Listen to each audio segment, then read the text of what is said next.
मूर्ती पाहून तुम्ही देखील थक्क झालात ना? ही मूर्ती आहे भांडूपचा सर्वेश्वर महागणपतीची।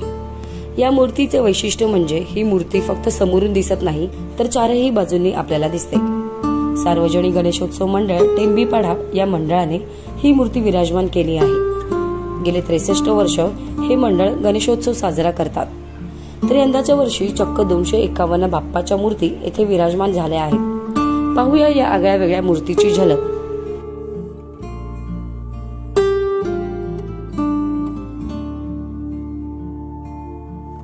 आमच्या मंडळाचं नाव आहे सार्वजनिक गणेशोत्सव मंडळ टेंबीपाडा भांडूप आणि ह्या आमच्या मंडळाला जो 64 वर्ष पूर्ण झालेली आहेत आणि यावर्षी आमचं सर्वेश्वर आम्ही स्थापन केलेली आहे। तर गेले 50 वर्षामध्ये आम्ही ह्या मूर्तीचं फार नाव झालं होतं, नावलौकिक झालं होतं।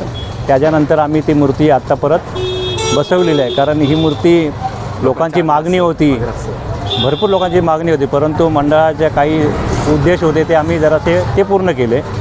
त्यासाठी आम्ही मूर्ती 10-12-13 वर्षानंतर ही आता बनवलेली आहे। लोकांचा इथे चांगल्या प्रकारे उत्स्फूर्त प्रतिसाद आहे। उद्देश आम्ही असाच ठेवला त्यासाठी की जसं आपण मंदिरामध्ये जातो, मंदिरामध्ये गेल्यानंतर मंदिराला आपण प्रदक्षिणा करतो, त्याचप्रमाणे प्रत्येक भाविकाला इथे येणाऱ्या प्रत्येक गणेश भक्ताला त्या मूर्तीच्या समोर जाऊन त्याच्या गोल फिरून त्याला एक प्रदक्षिणा व्हावी आणि त्याच्या मनाला एक समाधान व्हावं, यासाठी आम्ही गणपतीच्या मागे देखील मूर्ती आम्ही त्याच्यामध्ये बनवलेल्या आहेत। हाच एक या मंडळाच्या मागे उद्देश आहे आमचा। या मंडळाने सर्व प्रकारची काळजी घेऊन आणि सर्व नियमांचे पालन करून ही मूर्ती विराजमान केली आहे।